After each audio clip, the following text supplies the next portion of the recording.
Oi, eu sou o João, sou cofundador da Nextar. Oi, eu sou Francine, eu sou cofundadora da Nextar.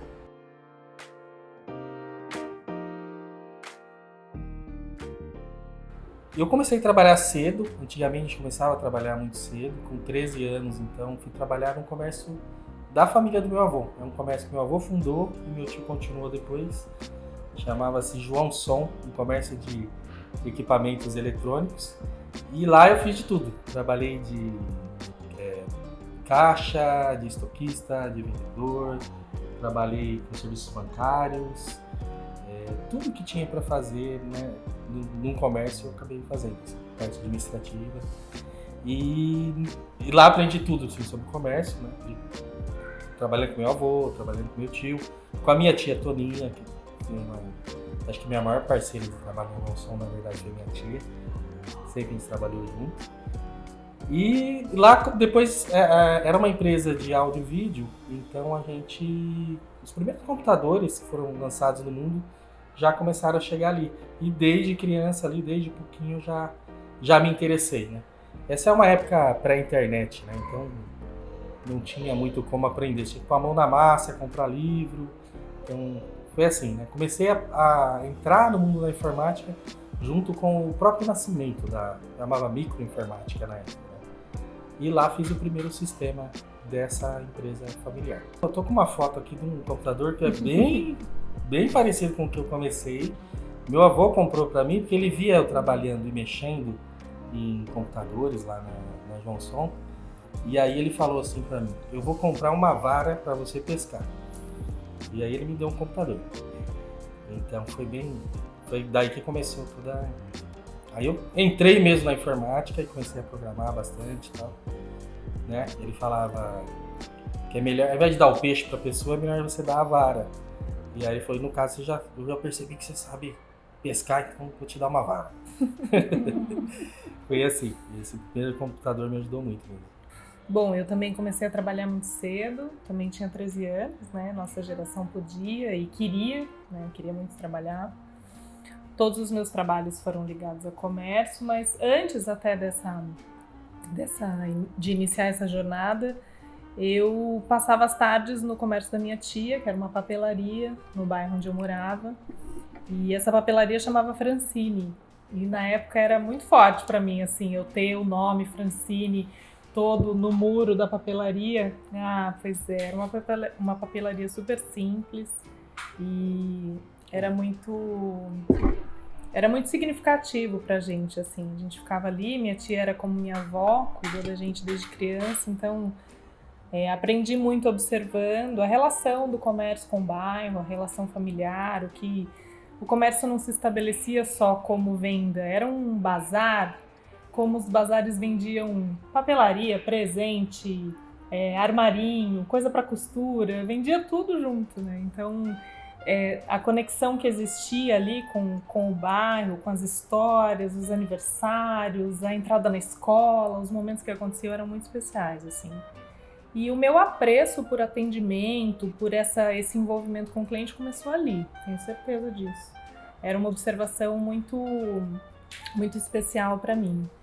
E aí minha mãe também, né, costureira a vida inteira e sempre também colocou a gente nesse lugar, por isso isso aqui é uma tag de roupas, né, e aí a gente tinha os nomes, o meu dos meus irmãos, numa fase ali também de vendas, então sempre muito conectado com o cliente. Os meus trabalhos, então, desde o primeiro, foram sempre conectados com essa relação com o comércio, com os pequenos comércios, que eu sou de uma cidade pequena, no interior de São Paulo. Então, na verdade, eu cresci nesse meio, baseada na relação que o pequeno comércio tem com a vida da gente, com os vizinhos, enfim, com todo mundo. A gente sempre sabia, né, quem é o carteiro é o mesmo, a papelaria é a mesma dona, o pequeno comércio tem essa relação com a vida, né? Eu era uma guria. Ah, aqui você trabalhava numa Aqui eu escola, já né? trabalhava na escola de informática, com 16 anos, mais ou menos, uns 15 para 16 anos, eu entrei numa escola de informática em 95. Quando começou mesmo a ficar um pouco mais acessível, as escolas davam aula de Windows, Word, Excel, enfim, o pacote Office. E a minha cidade, que era muito pequena, tinha 2 escolas. Eu trabalhava em uma e tinha uma concorrente. E foi lá que eu aprendi muito sobre informática. Dava aula para criança de digitação, dava aula para idoso conhecer como é que era, o que era mouse, o que era teclado, o que era, enfim. Eu trabalhei muito tempo lá, trabalhei até 20 anos, né, a fase da adolescência quase toda, e fiz todos os cursos possíveis que tinham lá disponíveis na época. Até essa placa aqui atrás foi impressa numa impressora matricial, e estava escrito assim, eu lembro porque essa foto é bem especial, campanha contra vírus, vacine o seu disco. Fui eu que imprimi essa.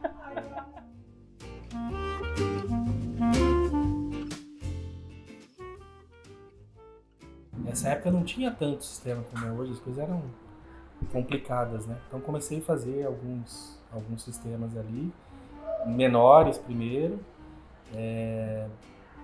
Cheguei a fazer o sistema para a locadora de vídeo, que a João Som, ela foi a segunda locadora de vídeo do Brasil. Que legal. E eu trabalhei nessa locadora de vídeo, trabalhei muito tempo com locadora de vídeo, na verdade. E também fiz o sistema para a locadora, chamava Ctrl X, foi o primeiro produto que eu fiz, eu ter uma caixa, tudo embalado. Então eu já queria ter meu próprio negócio, empreender desde essa época. Eu ficava pensando em marcas, em como é que ia chegar no mercado e tudo. E aí, mas assim, tinha alguns clientes que eu ia vender assim, e o cara falava assim, mas um menino tá vendendo isso aí? Alguns não compravam porque era muito novo, né? Então, um jeito que eu achei de profissionalizar na época, que eu dobrei as vendas, foi dobrando o preço, que ficou parecendo uma coisa mais séria. O sistema custava X, eu falei, vai custar 2X agora. E aí com 2X vendia mais, porque eu comecei a ouvir assim, mas o sistema tal é um sistema que custa o dobro, deve ser bem mais profissional. Eu falei, então tá, se custar mais caro, é mais profissional, vamos aumentar o preço. Eu aumentei o preço e passei a vender mais. Então já comecei a aprender um pouco sobre negócios, né? A relação de negócio tem muitos intermeios que às vezes parece que não tem nem sentido, né? Mas aí fiz o sistema lá da João Som, que era o sistema para lojas mesmo, tipo um precursor do que é o Programa Nexo hoje. Tinha bastante recurso. Chegou a funcionar online em 15 lojas nos anos 90. Você vendia de uma loja na outra. Sim, né? Via internet. A internet chamava Rempack da Embratel. Não era internet, era uma rede que você fazia só sua, né? E aí chegou a funcionar online, assim, multiloja, bem legal. É interessante porque quando a gente fala da nossa relação com o comércio, o João está sempre ligado a gerar ferramentas, produto que faça com que isso aconteça. E eu estou sempre ligado ao uso disso para chegar até esse momento de prática, assim, a relação com as pessoas que estão envolvidas. Então, sempre pensando em como é que facilita do ponto de vista de produto e como é que facilita do ponto de vista de pessoas, o tempo todo com a relação interligada. É bem interessante como isso acontece. Então, esse aqui é o primeiro produto, que foi ali no começo dos anos 90 mesmo. 91, 92. Então, em paralelo, que eu trabalhava na loja do meu tio, mas já tinha essa iniciativa de vender isso. E chegou a ter 500 lojas pelo interior de São Paulo, usando assim. Existe até hoje, tem gente usando até hoje em DOS. Eu tenho um amigo que toca isso aqui ainda, ele tem muito cliente que usa no Ctrl X. Mas em paralelo ao Ctrl X, tinha esse desejo de ter um sistema para comércio, quando ele ficasse bem legal mesmo, aí na época tinha essa ideia de ter embalagem, os produtos eram vendidos em loja, né, com software. Era físico. Não era internet, né? Não tinha internet. No começo da internet, na verdade antes da internet, eu comecei a usar a CompuServe. A CompuServe é uma rede pré-internet, era uma rede privada americana e eu consegui usar, né, essa rede. Uma viagem para os Estados Unidos, conheci alguém, aí comprei lá um cartãozinho, enfim, deu certo. E ali também já peguei dicas de como acessar a internet, e aí conectava numa rede da Embratel, em outra e tal, e comecei a acessar a internet. E aí eu fui um dos primeiros a acessar a internet, pelo menos no interior de São Paulo. Aí uma vez a Embratel me ligou e perguntou se eles podiam ir até a minha casa, que eles queriam saber como é que eu conseguia usar a internet. E ninguém conseguia ainda. Então eles estiveram lá, falei, cara, acessa assim, acessa a rede de vocês assim, depois acessa lá. Tipo um hackerzinho na época, não fazia nada de errado, era tudo dentro da lei.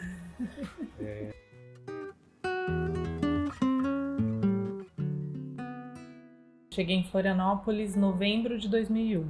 Eu cheguei um pouco aqui em Santa Catarina, num outro local. Fevereiro, né? Mais ou menos. Cheguei no mês 9 ou 10 de 2001, mas mudei para Florianópolis em março de 2002. Acabou o carnaval, eu mudei no dia seguinte. Em março de 2002 eu trabalhava no Cybercafé. Que na verdade eu consegui essa vaga de trabalho por conta da minha experiência na escola de informática, que foi o que me permitiu entrar lá. Tive a oportunidade já de agradecer minha patroa na época, que fez muita diferença, porque os cybers estavam iniciando um processo, né? A gente não estava acostumado ainda o que era o Cybercafé, o que era a internet, enfim, nem todo mundo tinha computador em casa. E ter uma facilidade, uma experiência como usuária de computador ali nos comandos simples, né, nas ações simples, as pessoas procuravam para fazer trabalho escolar, coisas simples, me permitiu trabalhar lá. Então eu vim para o sul para estudar, vim para Florianópolis para estudar, e o primeiro emprego que eu consegui de fato oficial foi lá no Cybercafé na Lagoa da Conceição, o primeiro cyber que tinha na Lagoa da Conceição. E quando eu mudei para cá, tinha alguns trabalhos que eu ainda mantive à distância, alguns compromissos profissionais, só que eu precisava de internet para trabalhar, e o serviço de internet era muito lento naquela época, eu consegui uma instalação de internet. E aí eu pedi para instalar a internet, nunca instalava, não instalava, eu tinha que ir num cybercafé para poder trabalhar. E foi lá que eu conheci a Fran. O Brasil Telecom, graças a Deus, era muito ineficiente. Não conseguia instalar a internet. Oh, meu Deus. É que não existe mais Brasil Telecom, né? Eu acho que não existe mais. Mas aí eu tinha que ir lá. Não, é brincadeira. Mas aí eu conheci a Fran, tava nessa fase de trabalho também, tentando pensar em coisas novas.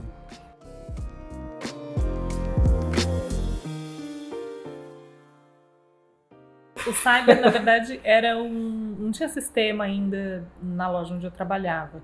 Então o cliente entrava, a gente anotava o horário de entrada, ele ficava com o papelzinho na mesa, quando ele saía, ele me dava o papel, eu anotava a hora de saída, calculava e cobrava. Era R$1 a cada 20 minutos de uso da internet. E os sistemas, como era muito novo no Brasil, o Cybercafé, enfim, acho que não só no Brasil, né, acho que no mundo, né, estava acontecendo um movimento, e o cyber que eu trabalhava especificamente não era o negócio oficial dos meus patrões. Eles tinham um site de esportes e aí eles usavam o espaço também para alocar essas máquinas, então gerava também movimento no site deles, porque a página de abertura era da InfoSport, chamava InfoSport, o cyber. O cyber chamava InfoSport, é verdade. É um nome que não tinha o sistema, porque os sistemas eram pagos, né? Você comprava o direito na época, né, de uso de um software, e era um investimento alto, não fazia sentido para o Cybercafé. Então a gente fazia esse esquema do papelzinho. Um dos funcionários na época do Cybercafé, porque imagina, se o horário cobrado, eu que anoto, eu que cobro, se eu não anotei, não teve, né? Então teve um dia, um caixa deu bem baixo, era um dia que não era para dar baixo o caixa, e um dos meus patrões encontrou no lixo os papéis que o funcionário tinha levado o dinheiro embora.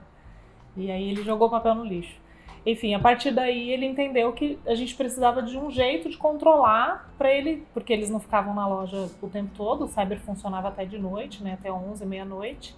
Então ele tinha que ter um jeito de entender que hora que esse computador bloqueava e liberava, para poder saber quanto do caixa que foi de fato movimentado.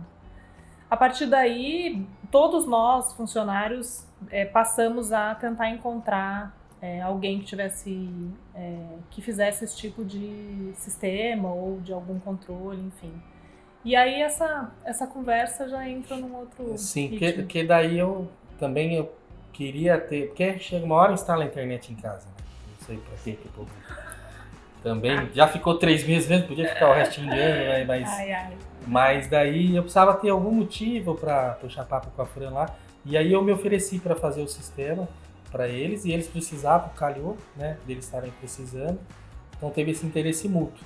E aí eu tinha que ir lá para descobrir o que o sistema tinha que fazer, entrevistar ela, e preparar um bom sistema, voltar, testar e tudo.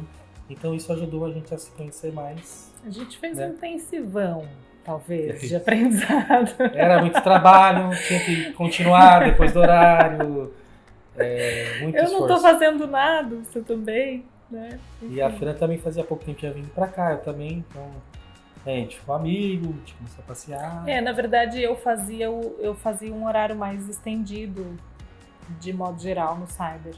Então eu ficava bastante tempo utilizando mesmo o sistema na prática, né? Depois, a primeira versão foi só um bloqueio e desbloqueio, né, João?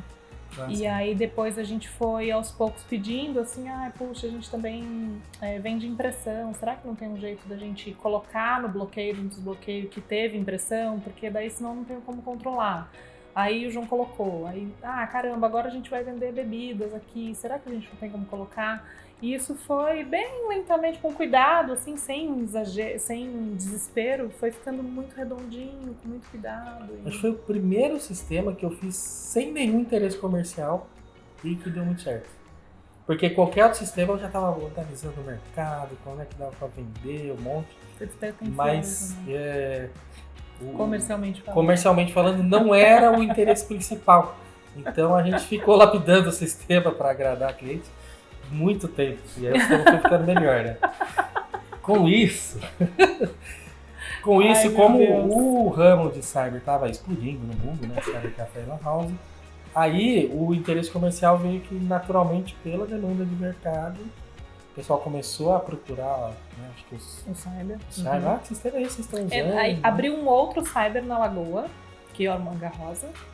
E aí eles vieram até o cyber que eu trabalhava e eles queriam, na verdade, comprar o sistema.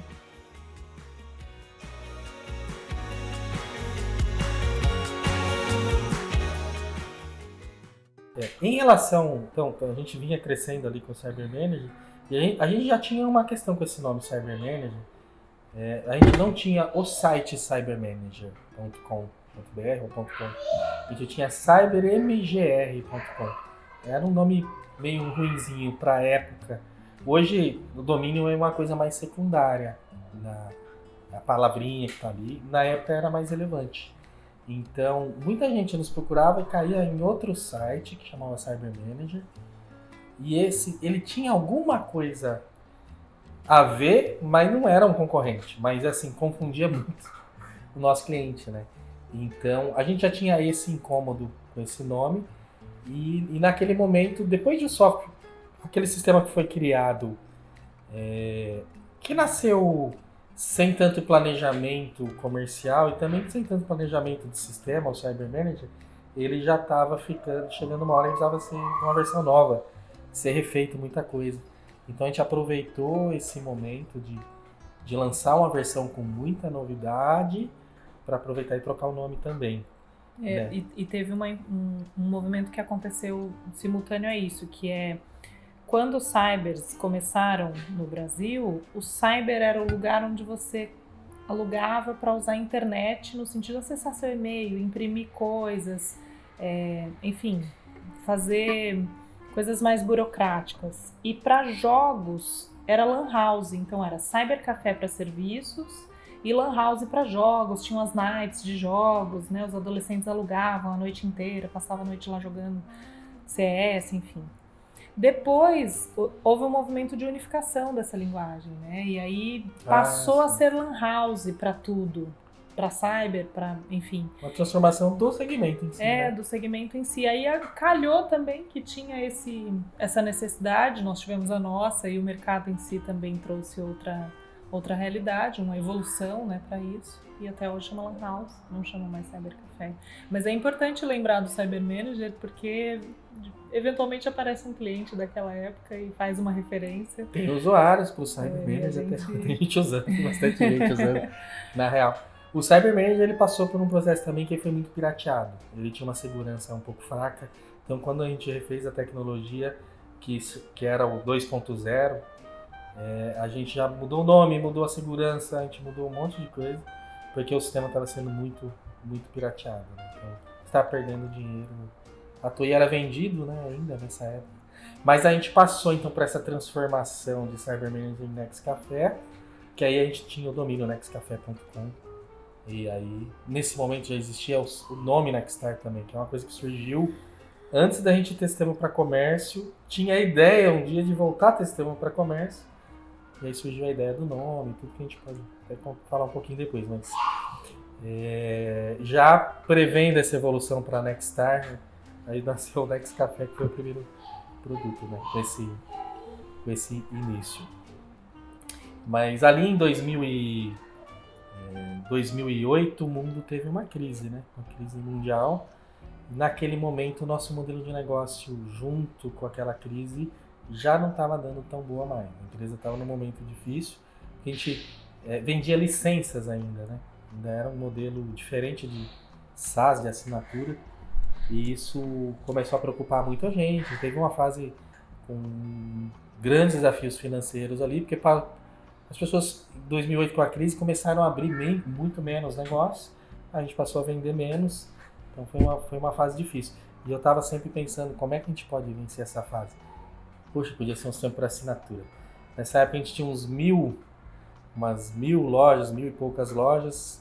Eu pensava assim, se eu tivesse 1.000 e tantos assinantes, né, se o nosso negócio tivesse, a gente teria outra realidade financeira do que vender poucas novas assinaturas por ano. Então a gente está procurando uma oportunidade de transformar o negócio em assinatura, mas no momento que se você já está com dificuldade financeira, fazer a transição é piorar mais ainda para depois melhorar. Porque se a gente vendia o sistema, acho que é em torno de R$1.000 por mês, por mês não.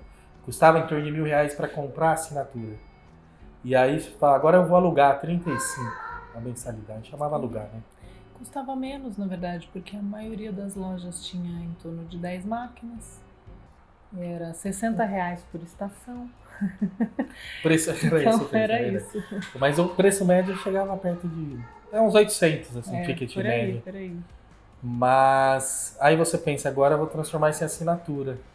Então eu vou vender a mesma quantidade, mas ao invés de entrar R$800, vai entrar 35. A situação financeira já está difícil, como é que a gente vai pagar as contas, né? Esse era o grande desafio que estava ali, foi um momento bem difícil do negócio. E aí surgiu uma oportunidade quando a Yahoo nos procurou com alguma ideia de explorar esse mercado que estava explodindo muito no mundo inteiro, esse mercado de Lan House. E aí que a gente pensou, essa é a hora de mudar para assinatura, porque a gente vai ter um apoio, né, de um parceiro grande que pode ajudar esse novo modelo de negócio vingar. E foi quando entrou também a publicidade, que aí mexeu no modelo de negócio bastante. A gente passou a ganhar dinheiro com publicidade que aparecia nas máquinas clientes. Então foi uma hora que permitiu fazer essa mudança. E acho que coisa de 3 meses que foi lançado esse novo modelo de negócio, foi um esforço muito grande de tecnologia, 1 ano preparando para esse momento de transformação, de assinatura, de publicidade em tela, 1 ano de investimento de tempo, já numa situação de crise, né, era um tudo ou nada ali, né? E aí deu certo. Em 3 meses a gente estava faturando mais que antes. Deu muito certo, muito rápido. E assim, em 6 meses a gente estava faturando 10 vezes mais que antes. Assim. Então foi uma mudança de modelo de negócio muito importante. Na época como uma house ainda. Né? Foi nessa virada que chegou o Fernando, que é o nosso segundo filho. Então a primeira foi a criação do negócio e na nossa virada de modelo veio o Fernando, que a gente já estava num momento desafiador de escolha, uma decisão, mudar o modelo de negócio. A gente sabia que a gente ia ter que sofrer um pouco essa transição. Fizemos uma aposta consciente, né? Não tinha bastante consciência de para onde estava levando o produto.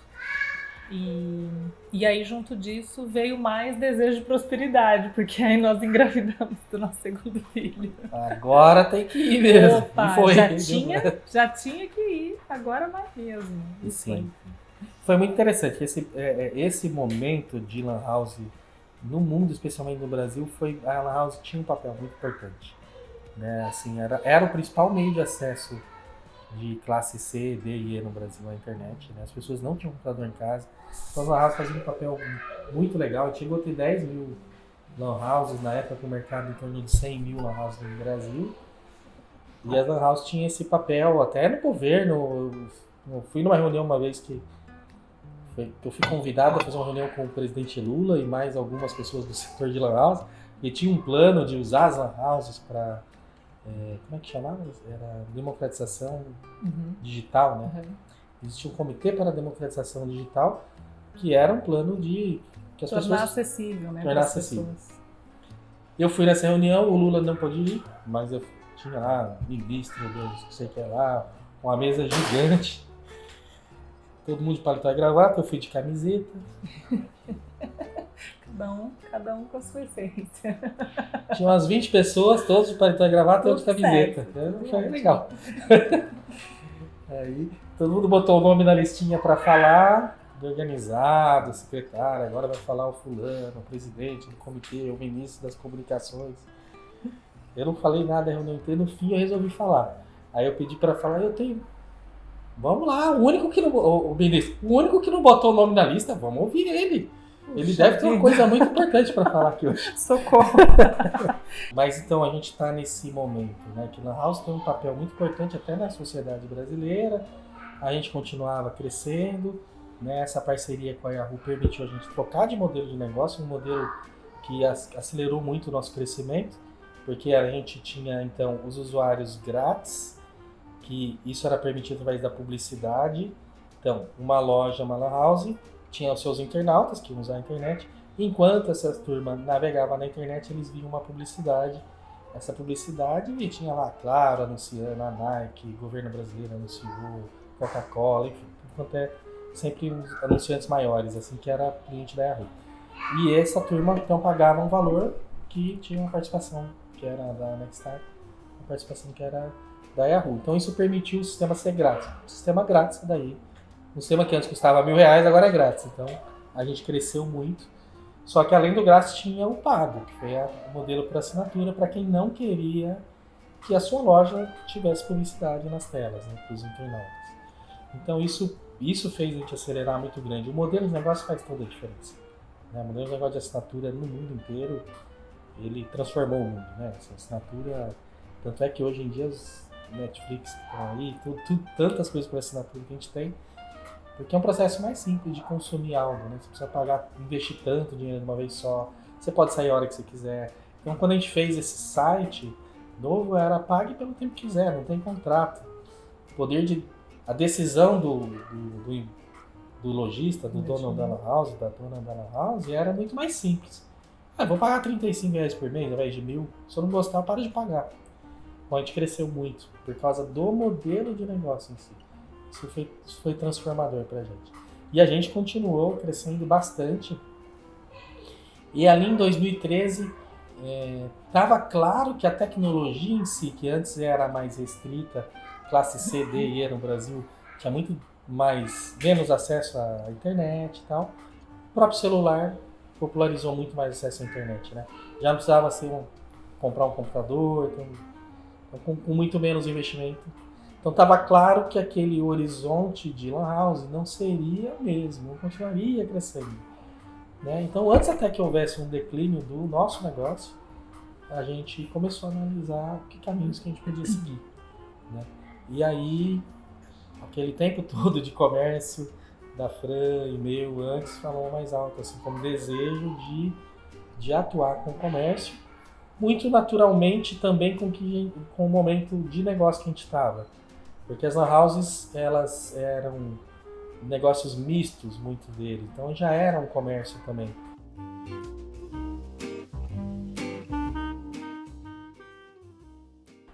Como produto, o nosso produto já tinha controle de estoque, controle de caixa. Então como produto um passo pequeno para alcançar o mercado de comércio, sem ser de lan house, né? E era muito natural, a gente começou a atender clientes cada vez mais que eram de outros segmentos, que não era lan house. Porque ele tinha lá uma papelaria e colocava 2 máquinas para alguém usar. Tinha uma lanchonete, colocava máquinas. A gente tinha um cliente que chamava Lanche ou Net. Era bem... explicava bem o que estava acontecendo com o nosso negócio. Um dia a gente estava atendendo um cliente, começou a ser muito comum assim. Estava atendendo um cliente por telefone, onde é que é a sua lan house? Faz tempo que você abriu? Não, aqui não é lan house, aqui é um posto de gasolina. Então, como o produto que a gente tinha atendia a necessidades de comércio e era grátis, o pessoal baixava e começou a usar em comércio, né?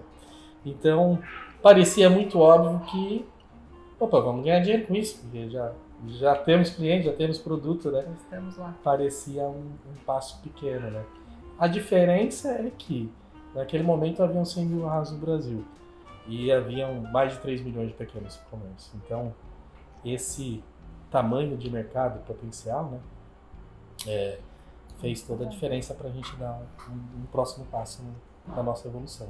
O mercado para o pequeno, ele não estava tão bem explorado como é hoje, né?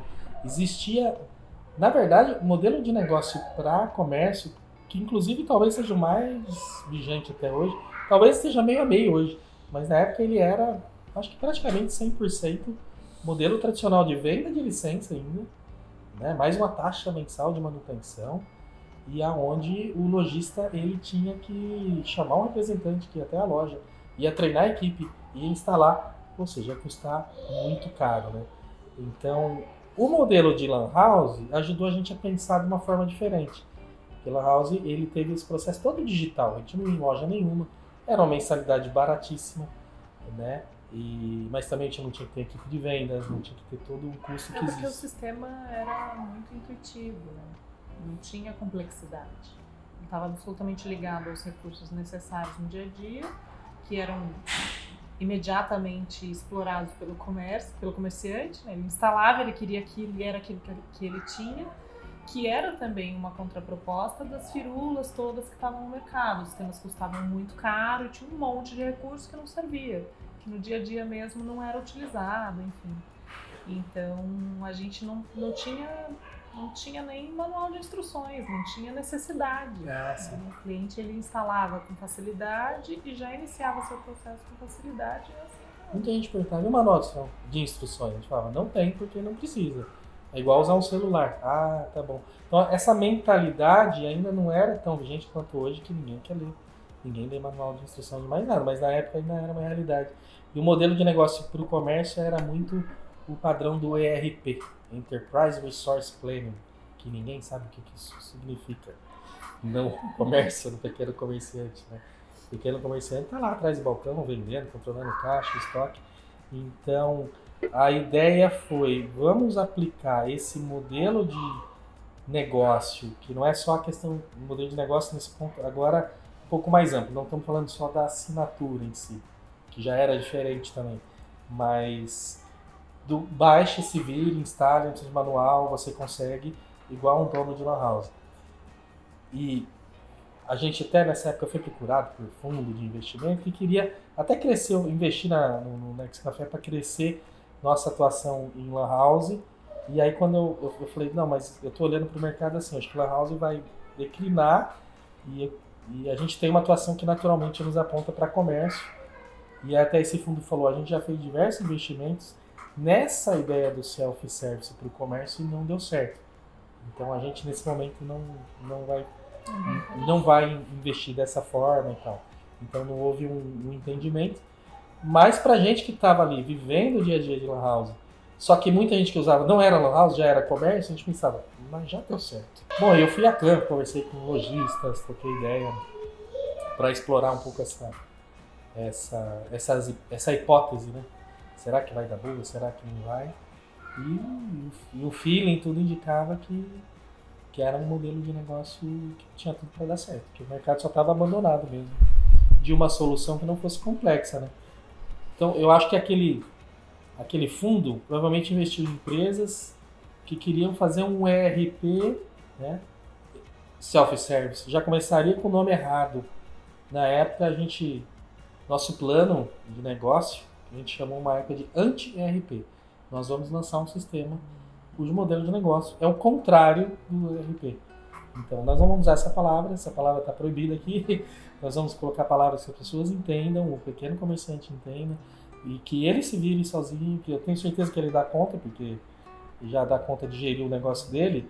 Sim. O sistema não pode ser mais complicado que a própria vida dele, que o próprio negócio. Tem que ser o contrário, tem que facilitar, né, a vida. Então, essa foi a premissa que a gente colocou com calma na rua, em teste, tal, sem grandes também expectativas no primeiro ano, porque Lan House continuava crescendo.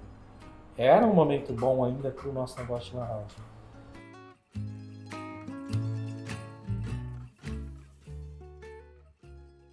Então a gente olhou para aquele sistema e falou que a gente precisa tirar, a gente só precisa tirar coisas no primeiro momento, não precisa pôr.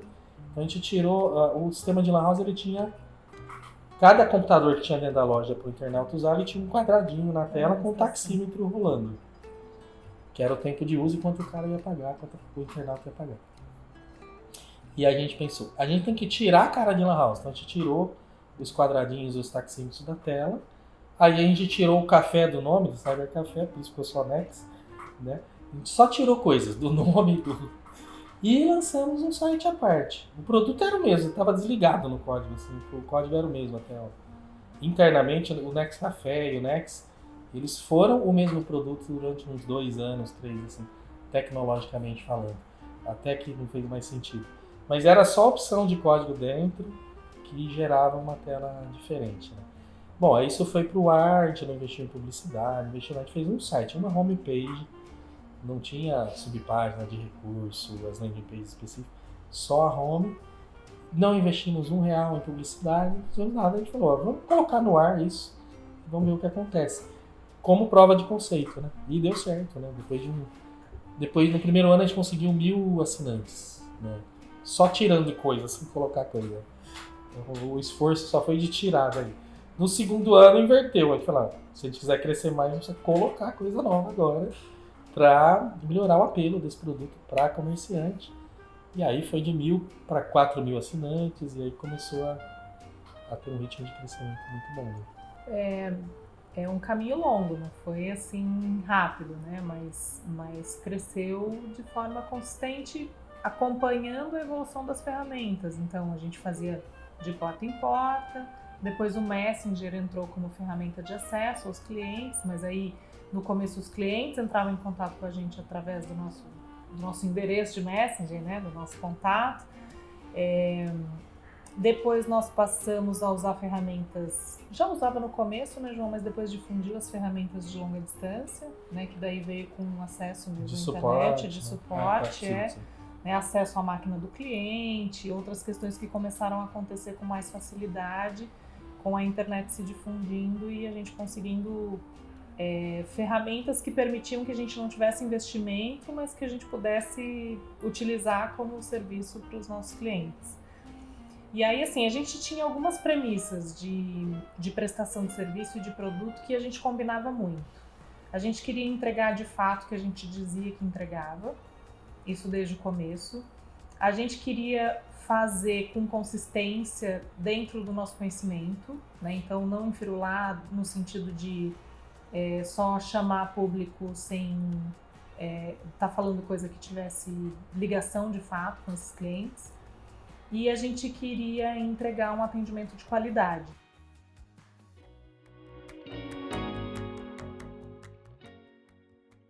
Que o atendimento de qualidade está na nossa essência dessa relação, né, de pessoa que usa o sistema. A tecnologia ela não está separada para nós, dos usuários, né? Ela está misturada. Não tem a tecnologia, né, sem as pessoas. Então, nem quem faz, nem quem usa, né? Então a gente foi tentando transportar isso para essa prática. No começo a gente não tinha tão formatado, mas a gente tinha uma premissa que veio sempre nesse caminho muito, muito consistente. Então o atendimento era 1 a 1 com o cliente, mesmo quando foi mudando as ferramentas. Ainda que a gente não tivesse venda, porque o comercial passou a ser, né, por outros meios, que era o meio de assinatura, já era autônomo, o cliente não precisava fazer contato com a gente para compra, baixava seu boleto, enfim. O nosso atendimento continuou humano, né, então a gente transferiu isso para outro lugar. Como a gente não tinha equipe comercial, o nosso foco estava na relação que a gente estabelece com o cliente, para garantir que ele consiga usar o sistema de fato. E como a gente tem um leque gigante de clientes, né, então tem desde o adolescente que iniciou seu processo, veio de família, iniciou seu processo ali com o primeiro comércio, como adultos no auge da sua, né, do seu empreendedorismo, da sua energia vital, física, enfim, como idosos que se aposentaram e abriram um negocinho ali na sua garagem. Então a gente tinha um leque muito grande de perfis de clientes, a gente precisava dar atenção porque a habilidade com a tecnologia era muito variada. Então, embora fosse óbvio para o comerciante em si quais eram suas ferramentas, o uso do mouse, do teclado, do sistema, né, da internet em si, precisava também de um pouco de atenção para determinados perfis. Então, a gente focou também, além de um suporte de qualidade, fazer essa ponte de conhecimento com as pessoas. E demorou um pouquinho para a gente formatar com nome, com sobrenome esse atendimento, mas nunca perdemos a essência, a gente sempre veio com essa mesma perspectiva. E o contrato também de assinatura não era tão óbvio como é hoje para a gente assina tudo, para de pagar, desiste, não tem mais acesso. Não era assim tão evidente, né? Era novidade para a gente você poder assinar algo e desistir sem ter letras miúdas num contrato que te amarrava para sempre num contexto que você não queria mais. E isso combinava muito com o que a gente acredita, assim, porque a gente não queria vincular clientes que não quisessem ficar com a gente. A gente queria que eles gostassem do nosso produto, do nosso serviço e por isso ficassem. E foi assim que a gente conquistou todos os clientes. Nós nunca tivemos nenhum contato que amarrou o cliente com a gente. Então todos, mesmo quando a gente vendia, né, João, quando era comercializado, negociado, porque teve a fase de negociar, de parcelar, teve tudo isso antes dessa autonomia toda do cliente no sistema por assinatura. Mesmo assim, a gente não tinha esse desejo de, como muitos serviços, né, anteriores às assinaturas faziam com a gente, ficar negociando para conseguir sair do esquema e não ter que pagar mais, né? Então, as premissas eram muito evidentes para nós do que a gente queria fazer, a qualidade que a gente queria de verdadeiramente entregar o que a gente estava prometendo. Esse interesse que a gente tem, que nós temos genuinamente na gente, pelo diferente assim do contexto que a gente atende, tem muita densidade agradável nesse contexto, assim, porque conseguir alcançar o desejo de um cliente para um vendedor é uma coisa deliciosa, né? Quando você consegue achar o que o cliente está precisando e entregar de verdade para ele, é o momento auge de uma venda, né? Você fala, achei, encontrei o que ele está precisando. Conquistei. E quando, não só porque você vai ganhar com aquilo, mas porque quem gosta mesmo de vender gosta dessa relação. E quando esse meu desejo de encontrar esse lugar, encontra alguém que tem o desejo de fazer com qualidade isso que está entregando, nós estamos no auge do auge, porque não tem firula em lugar nenhum, né? Eu tô com gosto de entregar e ele tá com gosto de produzir. Então essa coisa assim de que hora que a gente envolve essa pessoa, a importância de encontrar a linguagem que essa pessoa usa, a cultura que ela tem, como é que a gente consegue fazer com que ela, dentro do seu negócio, que naquele momento é a coisa mais preciosa, porque ela está alimentando a vida, a própria vida, a vida de quem está envolvido na dela, né? A gente sabe que o pequeno comércio tem essa importância, esse impacto familiar, social. Que hora que a gente faz com que ela se sinta recebendo um produto de qualidade e conseguindo fazer a gestão do seu negócio, do seu empreendimento, assim, isso é um lugarzinho muito delicado, muito agradável, assim. Então a gente foi transferindo isso gradualmente para essa entrega. Isso é tanto um DNA quanto base, eu falei do modelo de negócio, e um dos tripés desse modelo de negócio, que a gente pode dizer que, né, é um produto que tem uma facilidade, uma linguagem coloquial, uma linguagem que as pessoas estão acostumadas, nem por isso pouco profissional, né? Mas sem enfirular com coisas que as pessoas não entendem. Né? Ela tem um modelo comercial, que é de assinatura, preço baixo e tal, mas o atendimento é parte essencial desse modelo. Né? Sem esse atendimento próximo, instantâneo, que resolve, as pessoas não iam vingar esse modelo todo, porque era melhor chamar alguém que vem mesmo, instala, vai custar 10 vezes mais caro, e vai ser para muito menos lojas. Porque se você precisasse e não tem solução, que a pessoa não se importa, não funciona, não resolve, não vingaria o modelo como um todo, né? Então ele é parte essencial do modelo, mas de forma natural e genuína também, né? Não é só uma questão de ter assim, esse modelo comercial. Sim, até porque quando esses pequenos comerciantes que não tinham tanto conhecimento nos buscavam, a gente não queria só mostrar para eles que a nossa ferramenta era compatível com a necessidade, mas a gente queria deixá-los confortáveis em não saber. Não tinha problema não saber. Tá tudo bem, a gente está aqui mesmo para fazer esse papel, de fazer essa ponte, te ajudar nos primeiros passos na direção de fazer essa gestão. Então, no começo era um pouco mais simples do ponto de vista do número de clientes, né? Conforme isso foi evoluindo e aumentando essa relação, aí a gente foi formalizando, dando nome, formato, usando técnicas, fazendo outras formas para a gente conseguir escalar esse modelo de atendimento que começou com a gente lá, 2 pessoas trabalhando, e que hoje já alcança o nosso modelo e mantemos mesmo nesses O blog é 20 uma anos. coisa que toca um pouco esses pontos, né? Porque Sim. foi sempre uma estratégia que a gente conseguiu fazer com muita qualidade, né? De ajudar também a parte de conhecimento. Né? Eu acho que o blog, depois do atendimento, foi a primeira vez que a gente conseguiu fazer essa representação, assim, de linguagem, de modelo, de transferir o conhecimento com começo, meio e fim, com passo a passo. Foi, acho que, um grande salto das primeiras formalizações, assim, do que a gente acreditava como linguagem de acesso. Assim, falando dessa relação direta aí também, ela tem essa coisa genuína de bem servir e tudo, e é um ganha-ganha, porque essa relação direta permite a gente entender de fato as dores do cliente, o que a gente pode fazer que de fato vai ter, né, diferença na vida daquela pessoa, daquela loja, daquele negócio, né? Então a gente aprende muito isso aí, insumo, muito profundo para ter um sistema que de fato, né, que seja importante para as pessoas, né, tenha relevância. Essas coisas se retroalimentam, né? Sim, e é um trabalho constante, né, desde o dia 1.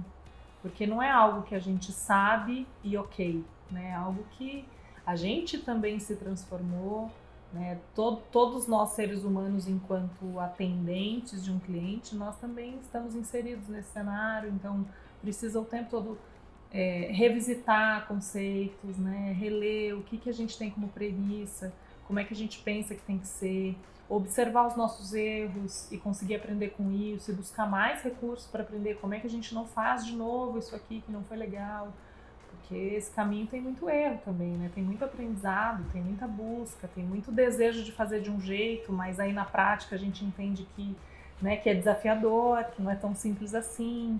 É orgânico, enfim, né? mas aí a gente sempre veio numa crescente, assim, e as pessoas que vão se inserindo também nesse desejo, né?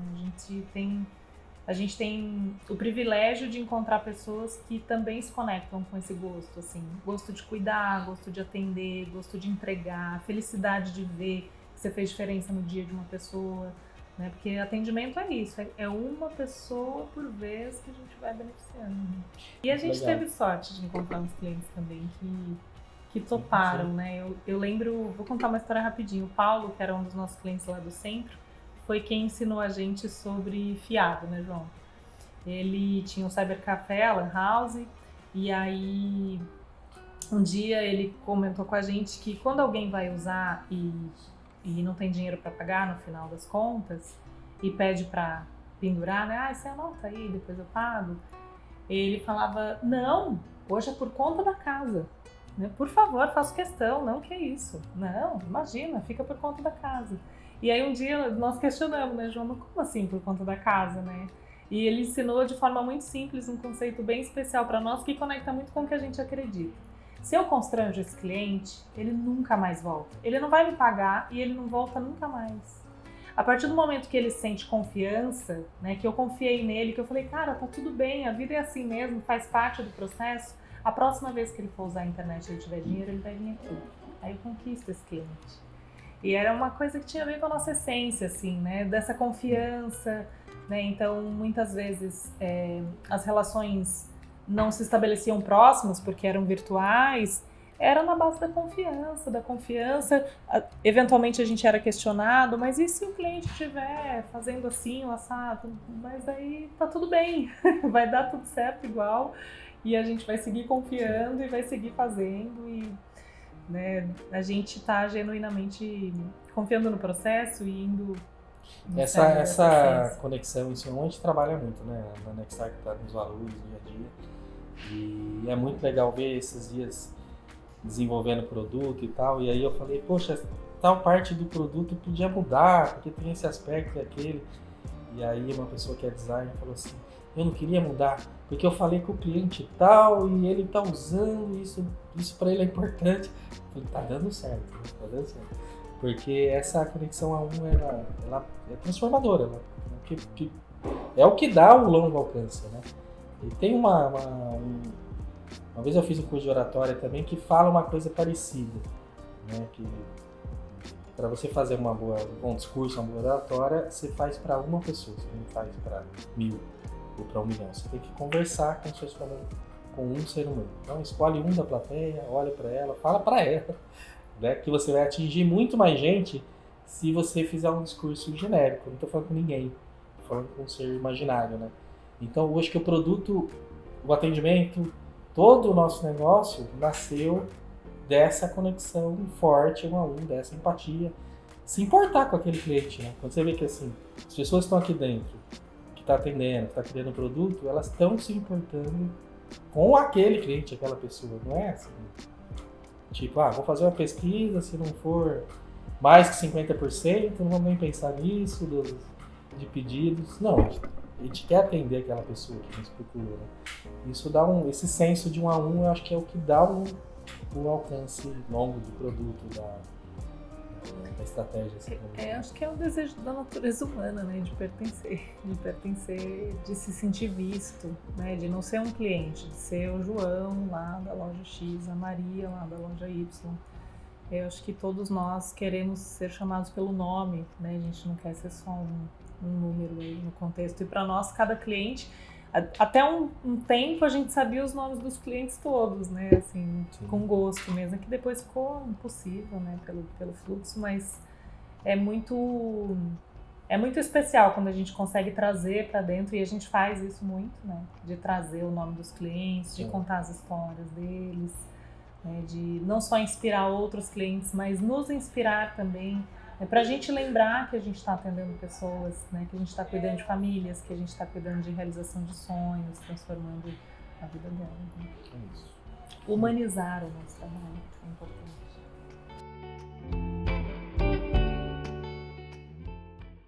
A pandemia fez a vida do lojista virar de ponta cabeça de todo mundo, né, de todos os seres humanos. Imagina, o primeiro impacto foi no pequeno comércio. De primeiro o comércio fechou. Né? Nossa, comércio que a gente, em Florianópolis, de super sólido, de longa data, fechou, né? Foi uma tristeza, porque muita gente que fazia um bom trabalho acabou fechando. Né? O impacto foi exatamente no nosso segmento. O primeiro impacto foi no pequeno comércio. Isso empurrou o mundo inteiro para a evolução, né? Também, no outro lado, em todas as áreas, né? E no comércio, né? Por tudo que a gente está falando, não tinha como ser diferente. Então empurrou o comércio totalmente para a digitalização.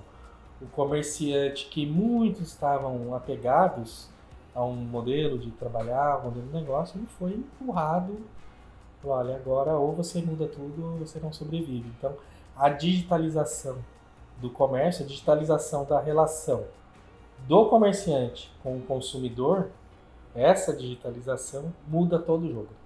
Todo o jeito de fazer comércio ele é muito impactado e então o nosso cliente ali teve que repensar o jeito que ele trabalha. A hora que a pandemia estabeleceu que a gente não tinha escolha, a gente não teve escolha com a pandemia, né? Naquele momento nós mudamos o nosso leme, assim, vamos tentar então fazer com que a experiência que a gente tem com o comércio ajude o pequeno comerciante de alguma forma o mais rápido possível. Como é que a gente consegue, de alguma forma, colocar algum benefício, algum recurso, algum contexto que possa, conteúdo ou qualquer outra informação que possa beneficiá-lo de bate-pronto, né? E a equipe se juntou ali naquele momento, a empresa inteira, como sempre no momento difícil, fez toda a diferença, o time se uniu inteiro, e que a gente pode fazer da noite pro dia aqui, para que eles sobrevivam, né? Esses comerciantes consigam sobreviver. E foi bonito. Naturalmente é que a gente também que tá ligado com eles. Né? E foi bacana de ver, assim, colaboradores internos que nunca tinham criado conteúdo, criando conteúdo, ajudando a lidar com isso, levando informação para o pequeno comércio, enfim, para a gente criar um volume de informações que pudessem também levar esse movimento. Tava todo mundo muito impactado, né? E ainda assim a gente conseguiu fazer um movimento interessante aí. Todas as áreas passaram por uma revolução, né, na Nextime, né? Na área de tecnologia também, em 1 mês, 2 meses a gente entregou o catálogo online, uma primeira versão.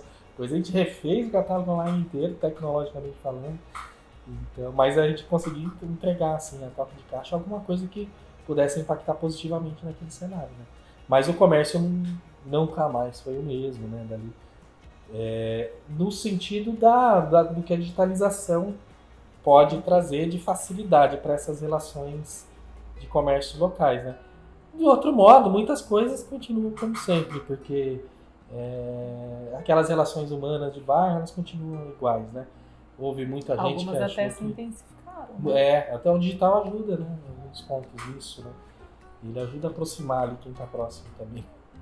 E na verdade, assim, estar na tecnologia exige essa capacidade de se adaptar, né? De entender que o fluxo, a gente não está num cenário estático nunca, né? Nunca. A gente está o tempo todo precisando de flexibilidade e, eventualmente, então, quando veio a pandemia, tudo que a gente estava trabalhando até então que não conversasse com a necessidade pandêmica era pausa, agora.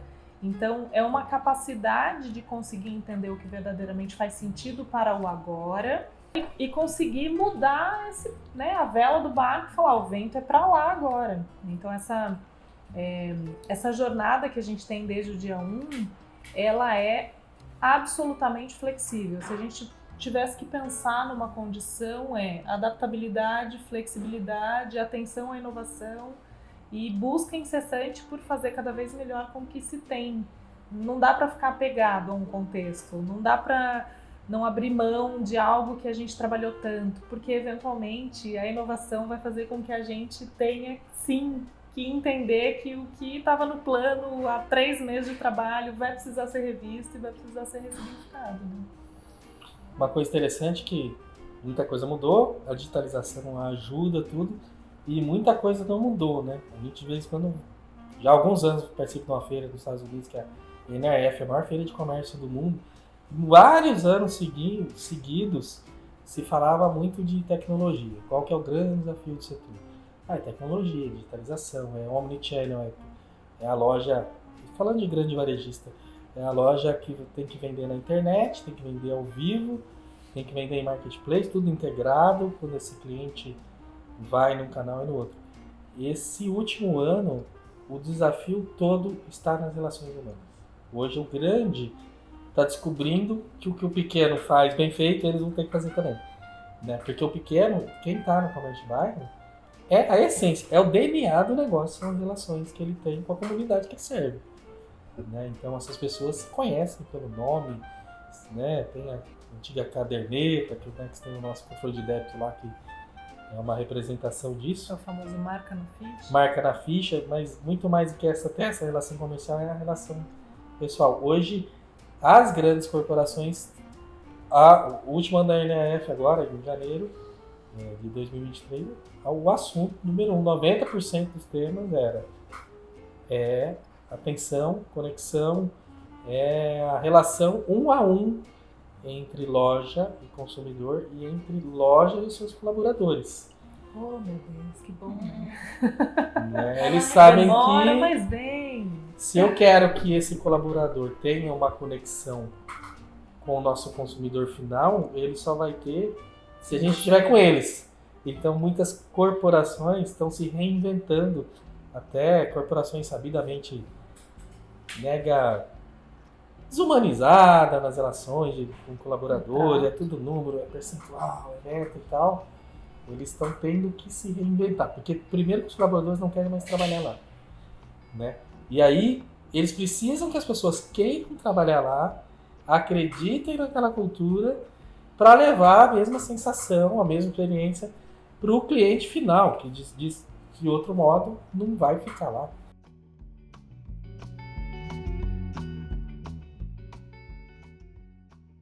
Na verdade, a gente tem isso desde sempre, assim.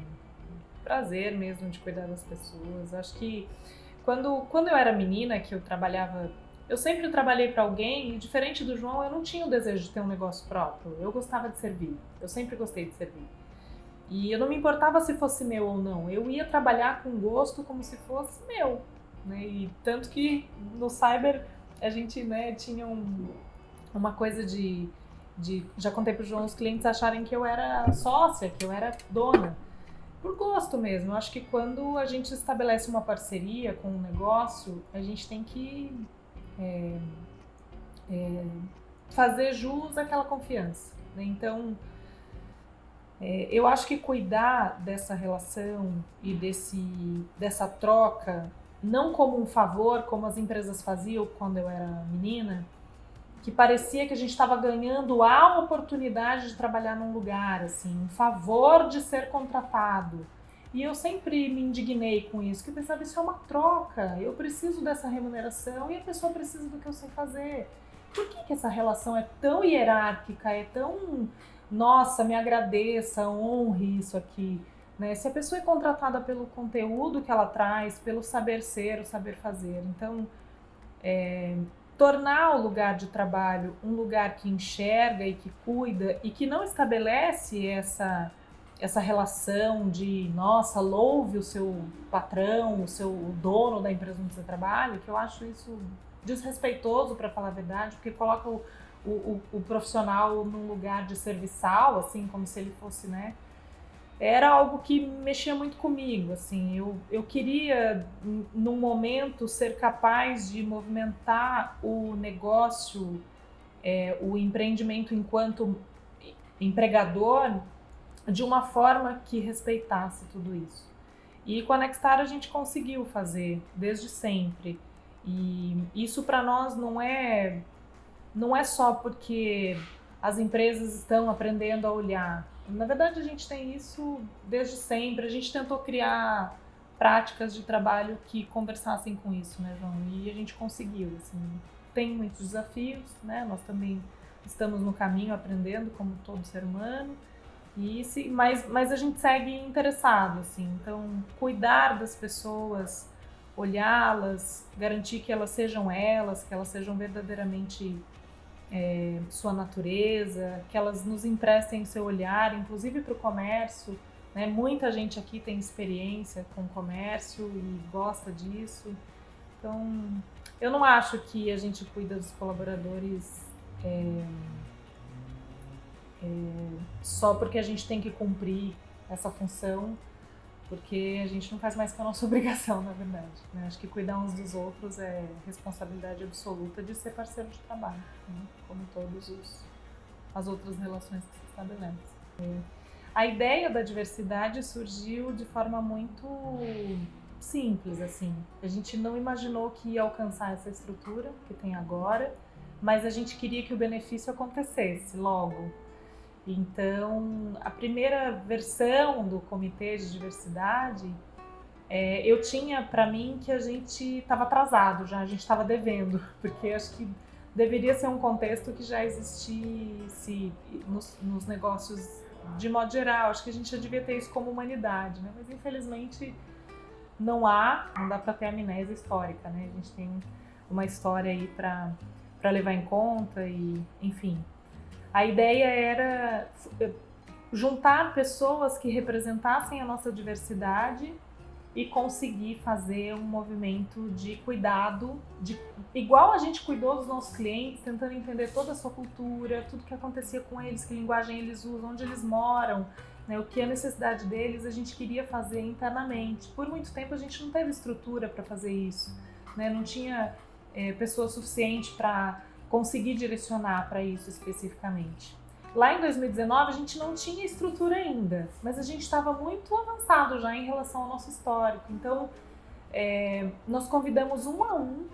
Olha, o projeto não está formatado, mas eu queria muito que você viesse. Você topa construir esse projeto com a gente? Para a gente conseguir entender esse cenário de diversidade no mundo e conseguir representar aqui para dentro as responsabilidades que a gente tanto quer estabelecer nesse ambiente.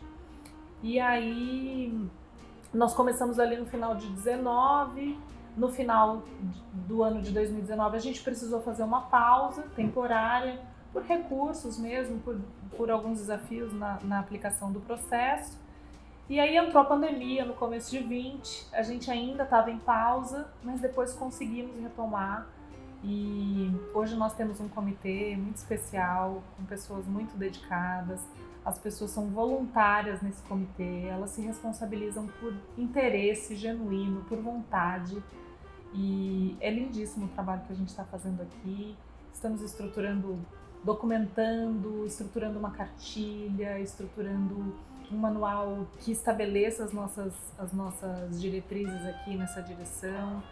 E o desejo é que a gente consiga cada vez mais estabelecer uma estrutura nisso que eu, de novo, acredito que a gente não faz mais que obrigação, mas que a gente consiga conquistar mais e mais consciência, expandir as nossas consciências todas aqui e fazer daquela nossa essência que queria cuidar das pessoas se expandir hoje para ser de fato algo consistente, que não é só um desejo, é algo prático, sentido, recebido, e que a gente consiga alcançar todas as nossas responsabilidades, eliminar tudo que a gente tem que eliminar para a gente verdadeiramente gerar o bem no mundo, enfim. Acho que a gente fica muito tempo no nosso ambiente de trabalho, né? A gente fica 1/3 da vida no nosso trabalho, praticamente, e estar num lugar seguro, que se interessa, que apesar dos percalços, pausa tudo, repensa, refaz os combinados e evolui, é precioso para a gente conseguir representar essa nossa Eu acho que, de novo, tem aquele potencial da conexão humana um a um. Aquela pessoa com aquela pessoa. Então, é muito rico, é muito gostoso, a gente aprende muito. E para mim, igual tão mal estudado ou documentado aquilo que eu falei da relação de fazer um produto para um cliente, depois para 2, para 3, igual a mesma relação das pessoas que estão ajudando a construir uma Nextar, que é tijolinho por tijolinho, né? As coisas não acontecem do nada, né? É um trabalho gigantesco que a gente tem para fazer, para conseguir fazer a empresa ser competitiva, continuar crescendo, ser um lugar onde as pessoas vão ter suas vidas aqui sendo bem remuneradas, crescendo profissionalmente. É um trabalho hercúleo, gigantesco, que precisa do esforço de todo mundo. E onde o segredo tá, de novo, nessa relação um a um aí, que é muito poderosa, e tanto é um débito também social, mundial, que é uma coisa que exige esforço proativo, né? É um desafio muito grande crescer, né? E conseguir fazer essa cultura, acho que é um dos maiores desafios, né? Tem que manter essa sementinha do cuidado do um a um que a gente falou, não perder de vista, porque... Nem queremos perder, né? Em 2016 a gente participou da primeira etapa, nós concorremos às empresas, o Prêmio no Caminho Certo, daí nós ganhamos dois reconhecimentos. O primeiro, que é esse pequenininho aqui, nós fomos uma das 6 finalistas do Prêmio no Caminho Certo. E esse aqui é porque nós fomos destaque no Caminho Certo. Então são 2 premiações, vou colocar eles aqui. E aí isso lá em 2016, quando éramos um pouquinho menor, a gente tinha uns 28, 30 colaboradores. E agora, em 2022, nós participamos de novo do GPTW. Mesmo depois do desafio pandêmico, né, da gente se tornar uma empresa absolutamente home office, né, fomos todos, na pandemia, ficamos todos trabalhando de casa. Depois nos tornamos híbridos, seguimos híbrido, por hora estamos híbrido. Ainda assim, participando do GPTW, a gente recebeu novamente a certificação em 2022, então estamos aí no caminho, seguimos no caminho certo que a gente já tinha sido premiado lá atrás, e para nós é muito especial porque transformar uma cultura que é presencial numa cultura home office, né, você conseguir fazer com que as pessoas sintam o pertencimento que a gente se importava em fazer quando elas estavam aqui, é um desafio imensurável, né? Assim, tá todo mundo em sua casa, além desse desafio cultural, tinha o cenário doméstico de todos nós, né? Então estava todo mundo enclausurado, né? Eventualmente a gente teve que trabalhar num cenário que não estava preparado para isso, não tinha estrutura, não era uma mesa específica de trabalho, a internet de repente não respondeu o que a gente queria, é cachorro latindo, é obra rolando, é criança, é tudo, né? Então, no momento em que a empresa, a sua casa é a extensão do seu trabalho, a gente conseguir fazer esse levantamento de informações e ainda sermos certificados, porque verdadeiramente estávamos entregando o que a gente estava prometendo, para nós foi um baita de um momento.